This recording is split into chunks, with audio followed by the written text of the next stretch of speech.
नमस्कार दोस्तों, आप देख रहे हैं लाइव स्टार हिंदू और ऐसी वीडियो देखने के लिए आप हमारे चैनल को सब्सक्राइब कर सकते हैं।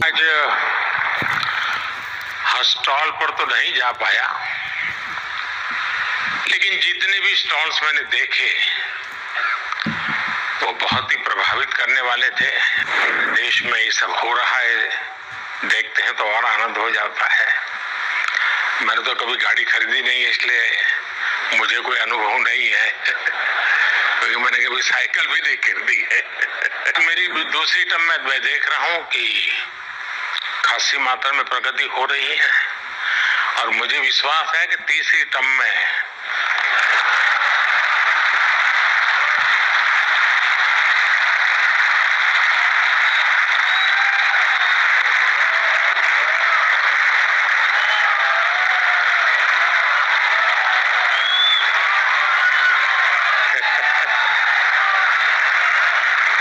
चलिए, समझदार को इशारा काफी होता है।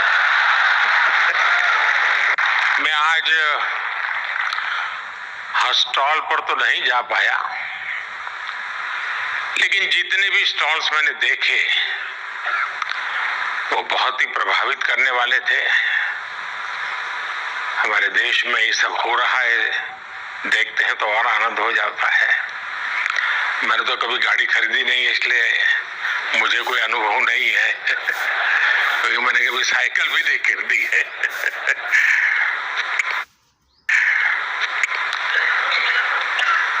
मैं दिल्ली के लोगों को भी कहूंगा कि इस एक्सपो को आकर जरूर देखें। ये आयोजन मोबिलिटी कम्युनिटी और पूरी सप्लाई चेन को एक मंच पे लाया है। मैं आप सभी का भारत मोबिलिटी ग्लोबल एक्सपो में अभिनंदन करता हूं और आप सबको बहुत बहुत शुभकामनाएं देता हूं। शायद आप में से कुछ लोगों को स्मरण होगा कि जब मेरी पहली टर्म थी, उस समय मैंने एक ग्लोबल लेवल की मोबिलिटी कॉन्फ्रेंस प्लान की थी और उस समय की चीजें अगर आप निकाल के देखोगे तो बैटरी पर हमारा फोकस क्यों होना चाहिए, इलेक्ट्रिक व्हीकल की तरफ हमें कैसे जल्दी जाना चाहिए, इन सारे विषयों पर बहुत विस्तार से वो समिट हुआ था। ग्लोबल एक्सपर्ट्स आए थे और आज मेरी दूसरी टर्म में मैं देख रहा हूं कि खासी मात्रा में प्रगति हो रही है और मुझे विश्वास है कि तीसरी टर्म में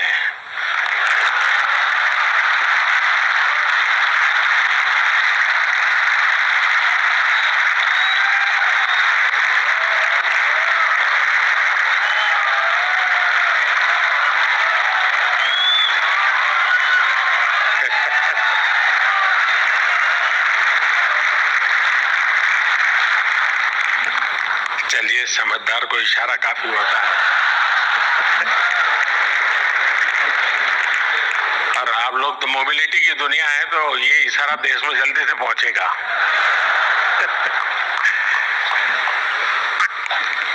साथियों, आज का भारत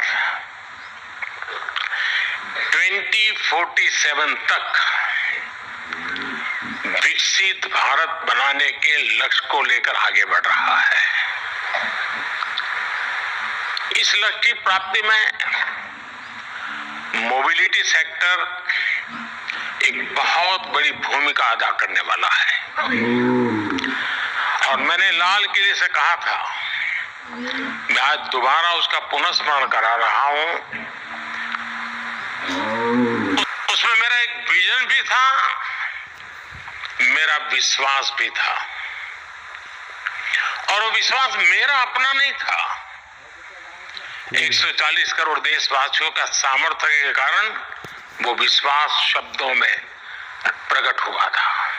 और उस दिन मैंने कहा था लाल किले से,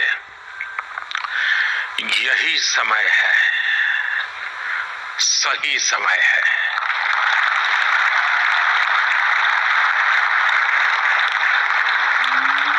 ये मंत्र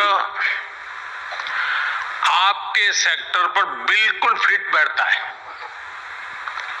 एक प्रकार से India is on the move and is moving fast. Bharat के मोबिलिटी सेक्टर के लिए एक तरह से गोल्डन पीरियड का प्रारंभ है। आज भारत की अर्थव्यवस्था का तेजी से विस्तार हो रहा है और जैसा मैंने पहले कहा, हमारी सरकार की तीसरे टर्म में भारत का दुनिया की तीसरी सबसे बड़ी अर्थव्यवस्था बनना तय है।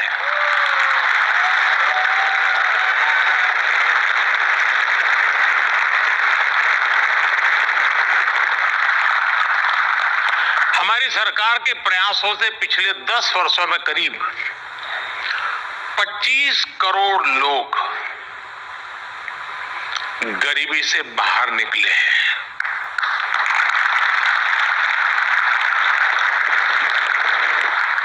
और जब वो गरीबी से बाहर निकलता है ना, तब उसके सपनों में पहली 5 चीजों में क्या होता है? एक आप होते हैं। चाहे वो साइकिल खरीदने का चाहेगा, चाहे स्कूटी खरीदना चाहेगा, चाहे स्कूटर, और हो सके तो 4 व्हीलर। उसका पहला ध्यान आप ही पर जाने वाला है। और ये 25 करोड़ लोग गरीबी से बाहर आए हैं। आज भारत में बड़ी संख्या में न्यू मिडिल क्लास बना है, जिसकी अपनी आशा है, अपनी आकांक्षा है। शायद एस्पिरेशन का लेवल उस सोसाइटी में होता है, उस इकोनॉमिकल स्टाटा में होता है, वो शायद ही कहीं और होता है जी। जैसे व्यक्ति के जीवन में 14 से 20 साल का कालखंड जैसे एक प्रकार से अलग ही होता है, वैसा इनके जीवन में होता है। और इसको अगर हम एड्रेस करते हैं, आप कल्पना कर सकते हैं हम कहां से कहां पहुंच सकते हैं जी। ये न्यू मिडिल क्लास, उसके एस्पिरेशंस, और दूसरी तरफ आज भारत में मिडिल क्लास का दायरा भी बहुत तेजी से बढ़ रहा है। मिडिल क्लास की इनकम भी बढ़ रही है। ये सारे फैक्टर्स भारत के मोबिलिटी सेक्टर को नई ऊंचाई देने वाले हैं। बढ़ती हुई अर्थव्यवस्था और बढ़ती हुई आय के बीच बढ़ते हुए कुछ आंकड़े आपके सेक्टर का हौसला बढ़ाने वाले हैं। मोदी नहीं, ये आंकड़े।